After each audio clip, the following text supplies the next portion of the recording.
Жогорку Кеңештин социалдык саясат комитети муфтияттын социалдык фондко болгон 12 миллион сом карызын кечүү жөнүндө маселени карады. Мындай демилге депутат Өмүрбек Текебаев тарабынан сунушталган. Айта кетсек, аталган салыктын ири көлөмү ажы башчылардын сапар чыгымдарын айлык акы деп жазып койгондугунан келип чыккан. Мындан улам комитетте аны командировочный катары көрсөтүү зарылдыгы айтылды. Кудай деп ошол адамдарды ээрчитип барып, ошол жерде күнү түнү ысыкта карап отурган адамды налог төлөбөйсүң, соцфондко төлөбөйсүң деген маселени өкмөт коюп атпайбы? Биз айтып атабыз, мындан кийин бул зарплата эмес, бул чыгым, командировочный. Ошентип жазылыш керек. Булар туура эмес жазган бухгалтер деп айтып атабыз.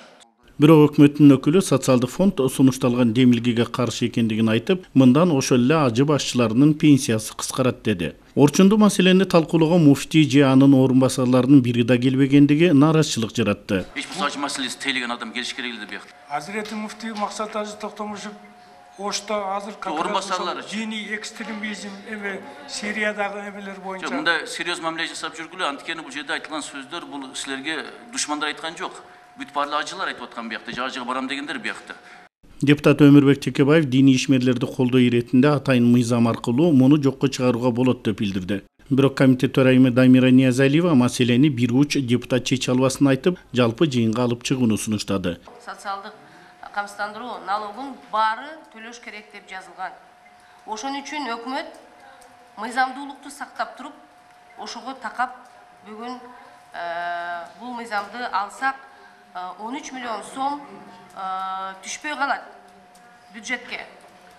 Бул эмнени белгилейт? Бул жана элеке бир жолу барып келген ажылардын пенсиясы бул само собой ал өтө аз нерсени түзөт. Бул жана элеке азыркы алып аткан пенсионерлердин баарынын акчасы азаят ошо 13 миллионго дегенди белгилейт, туурабы? Мына ошон үчүн биякта күнөм саноо болуп, ошон үчүн мен ойлойм өкмөт мынакей ушундай чечим чыгарган. Бирок Жогорку Кеңеш бул саясий орган. Биз саясий чечим чыгарсак болот. Менин оюм муну палата чечиш керек. Бул жерде 6 депутат отуруп алып, ары бери дегенси менен бардыгы эле ошо Жогорку Кеңештин депутаттары кандай добуш берсе, так ошондой чечим чыгат. Так ошону өкмөт аткарыш керек. Ошентип жыйынтыгында муфтияттын социалдык фондко болгон 12 миллион сом карызын кечүү боюнча мыйзам долбоору палатада каралмай болду. Каныбек Темиров, 7 канал, Бишкек өкүлчүлүгү.